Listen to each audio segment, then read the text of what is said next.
Atop the majestic mountain, Shawn stood victorious, his contagious laughter echoing through the crisp air. A triumphant grin spread across his face as he proclaimed, "The key has awakened," a declaration that marked the pivotal moment when the child discovered his true identity.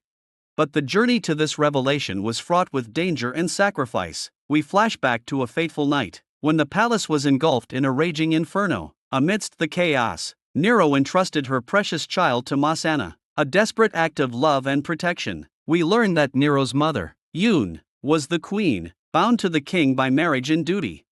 In a heart-wrenching scene, Sana cradles Nero, her voice laced with concern. "What about you, queen?" Nero's resolute response leaves no room for debate. "I must stay here to distract them." "You leave." With a heavy heart, Sana departs, Nero's fate hanging precariously in the balance. As they navigate the treacherous landscape, they find solace in a secluded room. Sana's son, Shawn, tenderly holds his sister, Rin, their bond a beacon of hope. But Shan's innocence is tempered with fear. "Are you leaving me again, mother?" he asks, his voice trembling. Sana's reassurance is swift and gentle. "I'll return soon, my child." As Sana's hand gently rested on Shan's head, her voice whispered words of relief. "Thank goodness you didn't fall into their hands, Shawn." The little boy's eyes sparkled with understanding, his small voice replying, "I hid, Mom." Sana's gaze locked onto her son's, her voice urgent and clear. "Shawn, listen carefully. When I'm gone, take your sister and leave through the outer gate. Don't look back, just keep running." The gravity of the moment weighed heavy in the air. Shan's curiosity got the better of him. "Mom, where are you going?" Sana's response was laced with a mix of desperation and determination. "When you exit, you'll see a road leading into the forest. Follow it to the end, where you'll find a small house. Give the necklace to the man waiting there." As Sana enveloped her son in a tight embrace, Shan's voice trembled. "But what about you, Mom?" Sana's reassurance came swiftly. "I'll follow soon, I promise." With one last glance, she turned to leave. Shan's voice halted her departure. "Mom, is the baby in your arms the king's?" Sana's eyes shone with confidence. "Shawn, you'll be an amazing brother. Protect your sister." Shan's eyes welled up with desperation as he heard his mother's words. "Mom, take me with you," he pleaded, rushing towards her. But fate had other plans. Shawn stumbled and fell, losing his grip on the necklace, which slipped from his hands and landed distant. As he struggled to his feet, Shawn frantically searched for his mother, but she was nowhere to be seen. His sister's wails pierced the air, and with a heavy heart, Shawn scooped her up and fled into the forest. The path led them to the very house his mother had instructed him to find, but what awaited them was a gruesome sight. Blood splattered everywhere. Shawn froze, paralyzed by horror. Regaining consciousness after what felt like an eternity, Shan's cries echoed through the desolate landscape as he called out for his mother. This haunting flashback lingered in Shan's mind, fueling his rage. Suddenly, a bolt of lightning illuminated the dark sky, and the ocean's waves surged with increased ferocity. Meanwhile, in a distant command center, a soldier briefed calm, "We've been unable to locate Shawn anywhere. He must have escaped." Knowing the gravity of his mistakes, Calm's voice thundered with rage. "Assemble our strongest forces immediately. We need to fill the gap with soldiers to prevent the gate from closing. Whatever it takes, we must keep that gate open." The soldier's concern was palpable. "But, sir, this is extremely perilous. Your life could be at risk." Calm's anger turned ferocious. "I've given you an order, soldier. Carry it out without question." The soldier's thoughts betrayed his unease. Not a single day passes without King Calm's fury unleashing chaos. This endless war is all because of Shawn, his trusted right-hand man. I've despised him since his arrival. As the soldier's thoughts lingered, the scene shifted to a nearby location, where another soldier stood watch. As Shawn arrived with his sister, he declared, "I want to join the army too." The surrounding soldiers burst into laughter, mocking his ambition. Undeterred, Shawn shouted defiantly, "One day, I'll become stronger and defeat all of you." The soldiers' amusement turned to cruelty. They kicked him mercilessly and pressed a sword against his throat. Just then, the head soldier intervened, demanding, "What's happening here?" Shawn stood tall, his voice unwavering, "I want to fight alongside the king." The head soldier's gaze narrowed. "You want to fight for Calm?" Shan's determination intensified. "Yes, I'll annihilate anyone who dares oppose Calm." The head soldier's expression turned skeptical. How will you prove your loyalty? Shan's silence spoke volumes. With an air of intimidation, the head soldier growled, "To become one of Calm's soldiers, you may have to sacrifice your life to prove your loyalty. You must give up your most precious possession." The soldier's gaze indirectly shifted to Rin, Shan's sister. The head soldier asked, "Will you prove your loyalty to me?" Shawn glanced at his terrified sister. The head soldier departed, leaving Shawn to ponder. Later that night, amidst heavy rain, Shawn stood before the soldier, determination etched on his face. "I'm ready to become one of Calm's soldiers," he declared. Shan's eyes, once burning with anger and pain, now radiated resolve and conviction. The soldier thought to himself, "What will this young boy become?" As Shawn plummeted into the rift, the dimensional divide between the human world and demon world seemed to close in around him. His heart racing, he realized he had to escape, but an unseen force grasped his leg. A vine, its tendrils like skeletal fingers, clutched his ankle, slowly crushing his bones. Shawn struggled to break free, but the vine's grip only tightened. Panic set in as he thought, "I must think of something to escape, or I'll be trapped forever."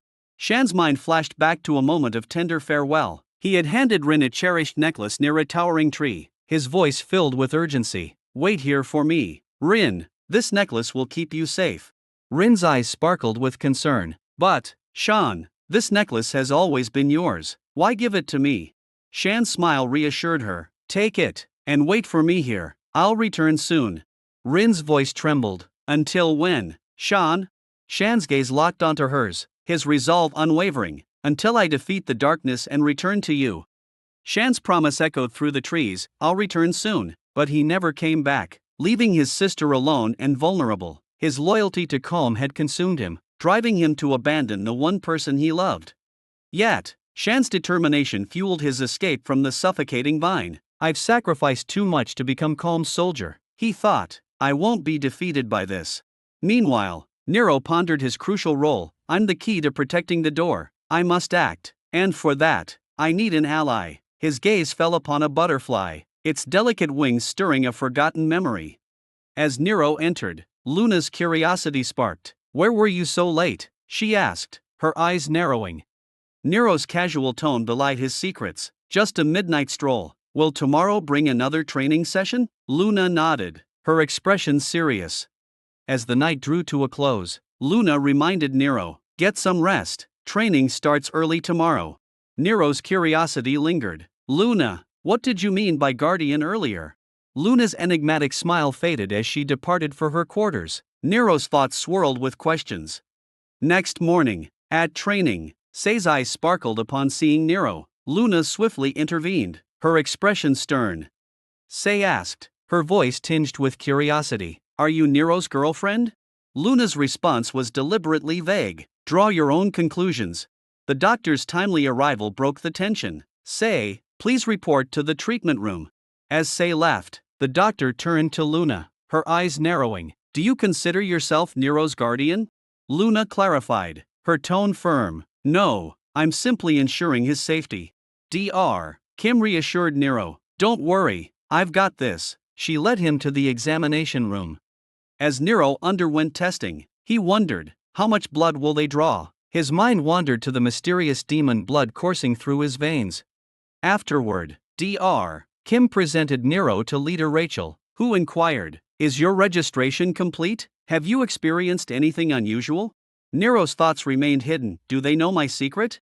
Dr. Kim reported, "Nero exhibits exceptional strength and health, rivaling a normal human. However, his physical abilities surpass those of ordinary children. We must focus on developing these skills."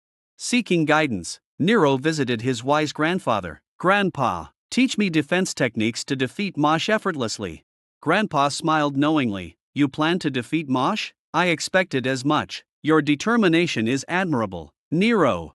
Masan declared, "I am Masan, formerly King Khan's royal guard. I will reunite all of King Khan's soldiers who have entered this realm." He paused, his eyes locked on Nero. "When you're ready, we'll stand by you on the battlefield and guide you in King Khan's footsteps. I vow to ensure King Khan's son succeeds him as king."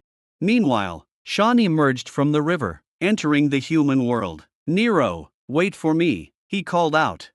In the demon world, Soldiers arrived at a deserted village. A soldier reported. The villagers fled, believing death inevitable. Why stay? The leader inquired. Where did they go? The soldier replied. It appears they escaped into the jungle. Look at their footprints, he exclaimed. The rumors must be true. The butterfly group, secretly plotting against the royal family, has acquired mysterious powers. The head soldier barked orders. Capture those who fled immediately. We can't let them regroup. Meanwhile, in the human world, a group stood by the riverbank when a majestic blue butterfly emerged from the water. The onlookers gasped in shock. Before anyone could react, someone swiftly caught and killed the butterfly. Shawn then turned to his companion and said, "Thank goodness you arrived safely. The journey is perilous," he warned, "but I'll follow you, no matter what." As they ventured further, Shawn inquired about the mysterious butterfly trailing them. "It seems to be surveilling us. Should we eliminate it?" someone asked. Shawn cautioned, "It might hold clues to the key. Track it for now." Meanwhile, Luna's distress grew as an unknown stalker pursued her. She navigated through crowded streets, desperate to shake off her pursuer. Nero, observing from a passing bus, pondered her situation. Nero wondered, where is she headed? Her home is elsewhere, isn't it? As he turned back, the monster's pungent smell filled the air. He swiftly disembarked from the bus. Meanwhile, Luna attacked the suspicious figure standing nearby. The figure transformed into a snake, revealing its true form. "You're a monster," Luna exclaimed. "Why were you following me?" The monster sneered. "You should know." Luna's memories stirred, but before she could react, the monster attacked. Seizing her, the monster growled, "I've heard following the blue butterfly group leads to the key. Tell me, where is it?" Suddenly, a vibrant red aura enveloped Luna. Markings identical to Nero's appeared on her face. Her nine tails form emerged. The fox transformed into a majestic creature, ready to defend itself. The monster sneered, "You refuse to speak, so I'll take drastic measures." With a swift motion, the monster attacked Luna. However, she dodged each assault with agility. Utilizing the crimson thread, Luna sealed the monster's mouth shut, rendering it speechless. The monster thought to itself, "She wields the crimson thread? Impossible, she's just a low-level monster. If I spare her life, she'll become a formidable threat. I must eliminate her immediately." Luna prepared to unleash her thread-based attack, but the monster swiftly melted them, rendering her defenseless. The monster's jaws widened, ready to devour her. Luna instinctively grabbed its mouth, but the monster's venomous saliva seeped onto her skin, causing excruciating burns. Just as all hope seemed lost, Nero's voice echoed through the air. He had tracked Luna to this location. "I'll explain later," Luna said, her voice laced with urgency. Nero charged forward, delivering a powerful kick that sent the monster stumbling backward. The monster's eyes narrowed, its mind racing with a single thought, "Who dares to challenge me?" Luna shouted, "Stop him," but Masha vanished into the darkness, leaving her collapsing onto the ground, unconscious. The venom from the monster's attack spread rapidly through her hand. Nero rushed to her side, cradling her in his arms as he hastened back to his home. After administering first aid, he asked anxiously, "Are you all right? Should I take you to the hospital?" "I'm fine," Luna whispered, her voice barely audible.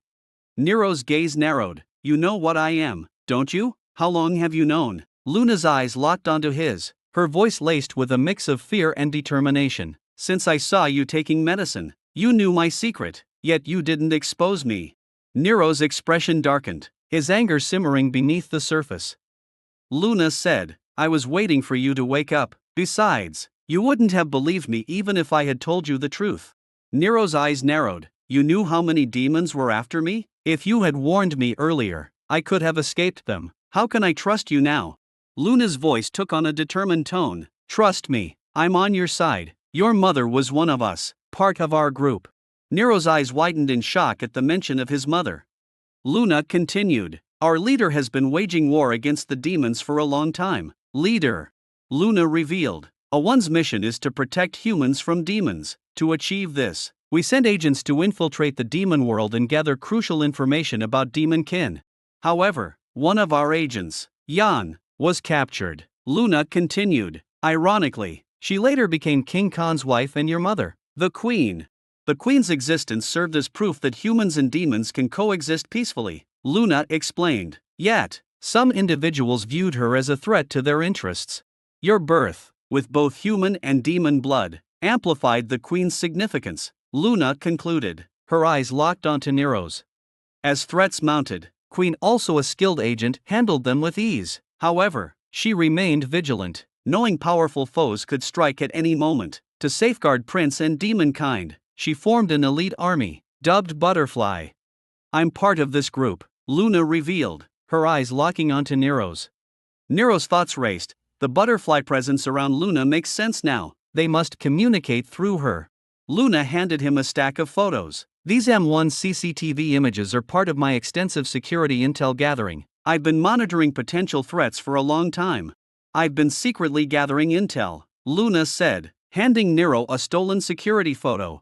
Nero examined the image, noticing the leader's destination. There must be a secret door, Luna suggested. Maybe Queen's data is stored there.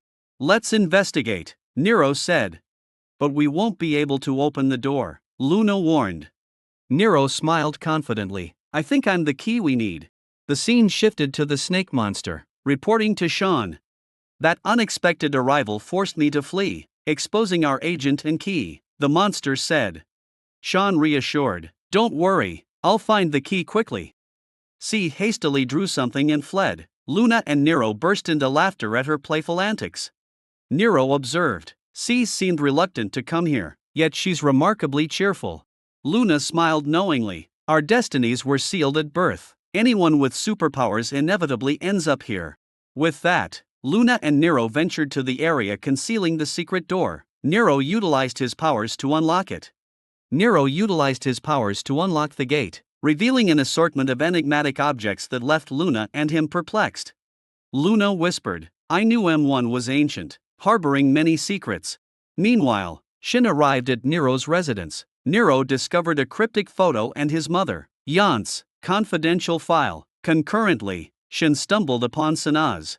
Shin gazed at Sana's photo, his anger and resentment palpable. He omitted the word mother, uttering only Sana. Nero reviewed files when footsteps echoed. Luna and Nero exchanged anxious glances. Leader entered, scrutinizing a file. Unbeknownst to him, Luna and Nero hid above, frozen in silence. After a tense wait, Nero whispered, I think he's gone. Luna nodded, motionless.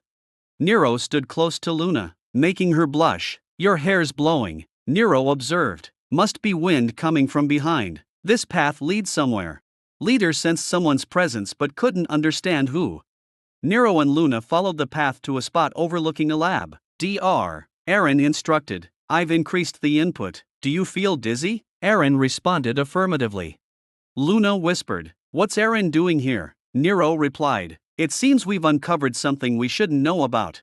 Dr. Aaron administered an injection, saying, inform me immediately if you experience unusual bodily sensations. Aaron nodded. At home, Nero asked Luna, what was that? Aaron seems to be hiding something. If she's ill, she'd be in medical, not a secret lab. Luna expressed her long-held suspicions. She works excessively, even during training. Nero wondered, is A1 exploiting her? Shin viciously tears Nero's photo, his anger palpable. A security guard intervenes. You can't trespass. You seem homeless. But how can someone so tall be normal? Later, the guard lies defeated, and Shin escapes. In the dream world, monsters are fed into a gap to maintain its openness. A monster cautions, if we continue this, all will perish. A chained monster breaks free, unleashing chaos. Its head is severed, and the culprit is revealed to be Calm. Calm advances, inquiring, how many survivors remain? The soldier count isn't increasing. Sir, a soldier reported. We're doing our best, but the Blue Butterfly gang keeps stealing our soldiers, another soldier explained.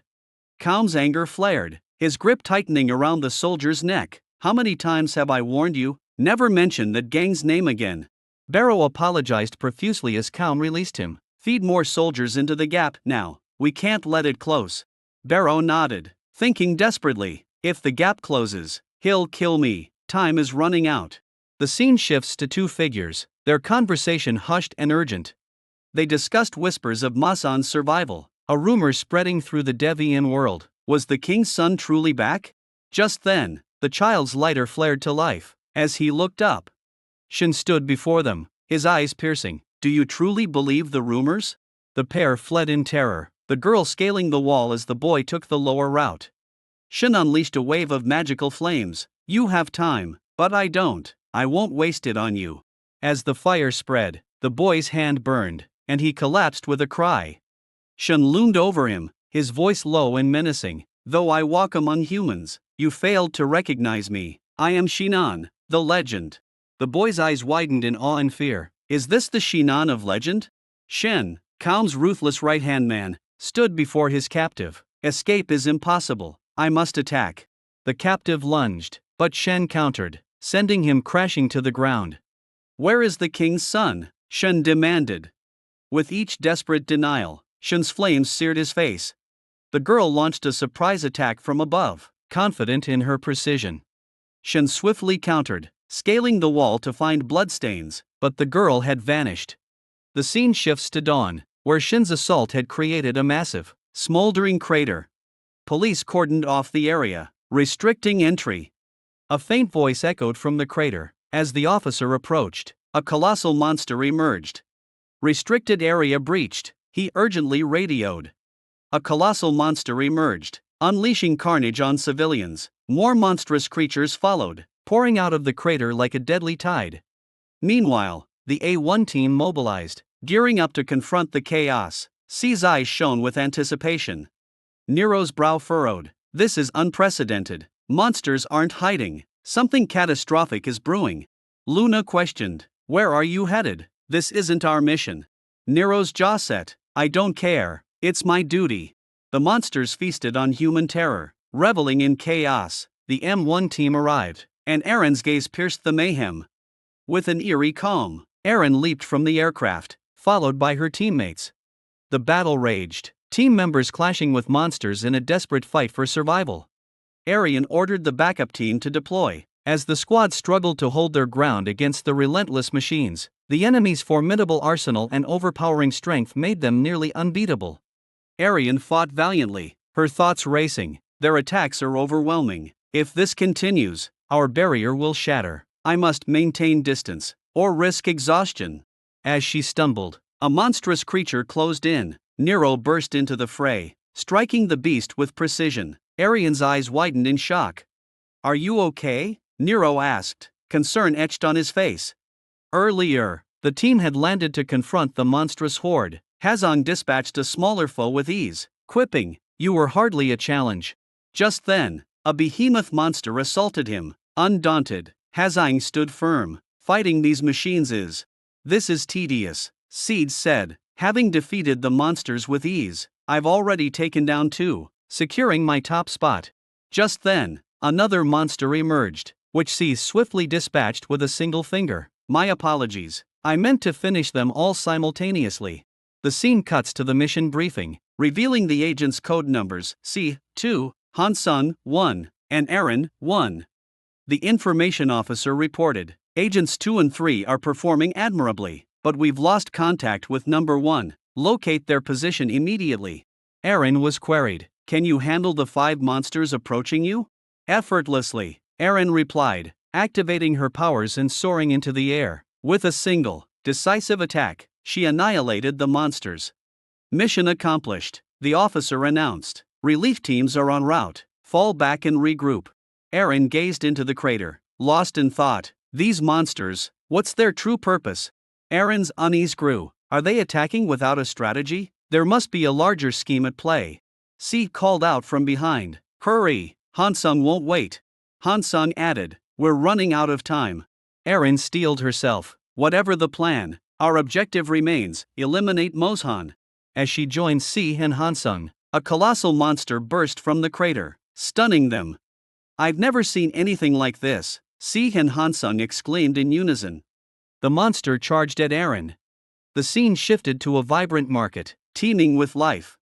Grandpa's phone blared an earthquake alert, ordering an immediate city evacuation. Amidst the chaos, he fretted, why do disasters always strike at the worst times? Rushing into his room, Grandpa wondered if someone had been there. His gaze fell upon the injured girl, Shin's earlier victim. Who did this to you? Grandpa asked, concern etched on his face. Shin has arrived, she whispered, seeking King's son. Grandpa's eyes widened in shock. Has Shin truly come? Is he acting alone now? Unbelievable. With her final breath, the girl asked, is that boy truly King's son? Grandpa nodded solemnly. Yes, King's eldest. He's our future king, Grandpa said, his voice filled with emotion. The girl's face relaxed, a serene smile on her lips, as she took her final breath. The scene shifted to Nero, victorious over the monster with a single, decisive blow. You're remarkably strong, she said, beaming with admiration. Han-sung interjected, his tone laced with jealousy. It's nothing, the monster was already spent. Meanwhile, Luna approached Eren, offering assistance, but Eren declined. You've always been stubborn, Luna said, shaking her head. Eren ignored her and departed. Luna suggested, we should leave. The situation here is under control. Nero countered, his eyes narrowing. This is only the beginning. The real battle hasn't started. Grandpa's thoughts turned to Shin, the king's trusted advisor. With Shawn here, the city will be unstoppable. But what's unfolding in the dark world? The horrors of the past are unfolding again, and I fear it's not just a coincidence. If history repeats itself, the consequences will be catastrophic. Flames will engulf the city, and screams will pierce the air. The thought of witnessing such chaos again is unbearable. Just as I dreaded, Shin arrived, his eyes gleaming with malice. Excellent, he sneered. You've gathered all my targets in one place. Now, I can eliminate them in a single stroke. Grandpa bellowed, attack, and the group surrounded Shin. But Shin unleashed a blazing red light, engulfing his assailants. As the flames subsided, he began systematically slaughtering the survivors. One figure, however, stood unscathed, Masan, the erstwhile Khan commander. Shin's gaze locked onto him, his voice dripping with surprise. You, Masan, the Khan's once loyal commander. What twist of fate brings you here? You've been trapped here, Shin sneered, attacking Masan. Masan parried. We got separated and ended up here, but we'll reunite with General soon. Shin's eyes narrowed. You seem to have a key. Where is it? Masan thought. He's pushing me back with his force. No one's ever overpowered me like this. He dodged Shin's attack and hid behind a boulder. His allies arrived, blocking Shin's pursuit. We must leave. Now, they urged. Masan hesitated, but his companions insisted. You must escape. Shin severed the boulder, expecting Masan to be behind it. However, Masan was gone. His allies informed him, he's safe, but we can't hold Shin off for long. You'll never have what you desire, Shin's victim declared, but his words were cut short by a deadly strike. Enraged, Shin bellowed, Masan!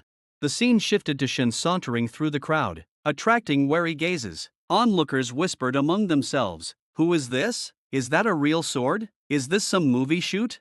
Shin's disdain grew. These people are repulsive. I won't endure their ignorance. With a swift swing of his sword, he struck down an approaching student, cleaving them in two. No need to search, Shin sneered, his laughter chilling. They'll flock to me. Meanwhile, Masan hastened to his allies. Urgent concern etched on his face. We must flee. Shin has lost all reason. Masan's concern for his allies grew as he realized Shin's true intent, to kill Nero. Is Shin butchering everyone in the market? He wondered. Innocent civilians are being dragged into this senseless war. Masan steeled himself, remembering his mission. I must protect the king. After countless lives lost, I won't let him fall now. As he approached the market, the wails of children and elders filled the air. Shin had unleashed a bloodbath, leaving destruction in his wake. Masan's heart ached. These innocent people, slaughtered by one man's cruelty, the same cruelty that ravaged my childhood. A child's desperate cries for help pierced the chaos. Shin lifted the car, exposing the trembling child. Masan intervened just as Shin's sword descended. You're late, Masan, Shin taunted. How can you slaughter innocents? Masan demanded, outrage etched on his face. Shin sneered, collateral damage. You're next. With unwavering resolve, Masan charged forward, determined to end Shin's reign of terror. And that's the end of the episode. As a valued subscriber, I want to hear from you. Your feedback is crucial in shaping the future of this channel. What do you think of this video? Your support matters. And I invite you to share your thoughts and suggestions for future content. By joining our community, you'll play a vital role in helping us grow and create more engaging content. Help shape the future of this channel.